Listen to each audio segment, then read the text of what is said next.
Се сеќавате ли на YouTube Македонија? Во ова видео ќе објасниме како почна, зошто заврши и дали има можност повторно да постои. Пред да постојат ютубери во Македонија, со оглед на тоа дека YouTube како платформа беше лансирана во 2005 година, во малата држава Македонија се уште беше нешто ново. Народот беше навикнат на класична телевизија како и во соседните држави.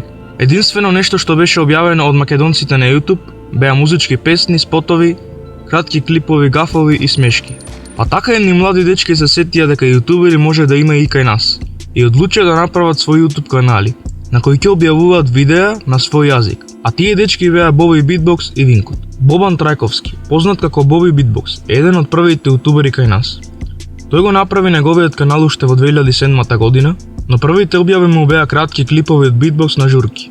Потоа тој се запозна со Винкот, жолтото дете кој му предложи да снимаат на YouTube.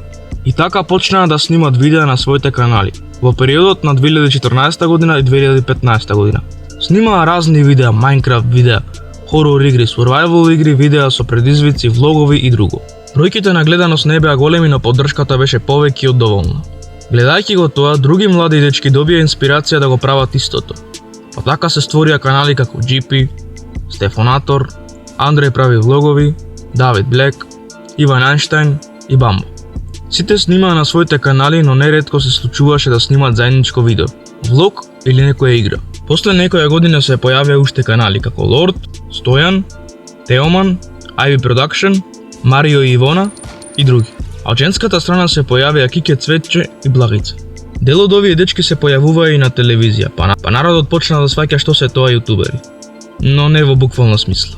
На 12 мај 2018 година во арената Борис Трајковски беше организирана JTMKD шоу, јавен настап на група јутубери водена од Боби Битбокс. Бројот на присутни лица беше голем, што беше доволно за овие млади деца да продолжат со она што го прават. Се беше добро, шоуто помина преубаво до еден момент. Конфликтот и кавгите започнаа од мали јутубери кои не беа викнати на шоуто. Со оглед на тоа дека Боби беше водител, му беа опатени разни погрдни зборови и навреди. Тој направи видео каде што проба да објасни што, кому, колку и зошто, но нападите продолжи. После него, видео сними и GP каде објасна дека проблемот не е само јутубери кои не беа викнати, туку и крадење на пари кои им беа ветени на сите кои беа викнати, измами, изговори и генерално лаги. GP исто кажа дека приметел од почетокот дека нешто не е во ред, но избрал да молчи за да не го уништува моментот на фановите. Да напоменам дека главната причина зашто YouTube Македонија се сруши не е јасна, но се претпоставува дека причината беа парите и воглавно заработката која беше мала. Долгото време кое беше потребно за стекнување на публика и фанови и уште некои ситни причини. После ова GP, Стефонатор и некои други јутубери продолжија со снимање, а сите други постепено ги напуштаа своите канали, многу од нив и ги избриша видеата. Но потоа се појави едни нови дечки кои пробаа да го вратат филмот кој беше, но за нив ќе зборуваме во следното видео.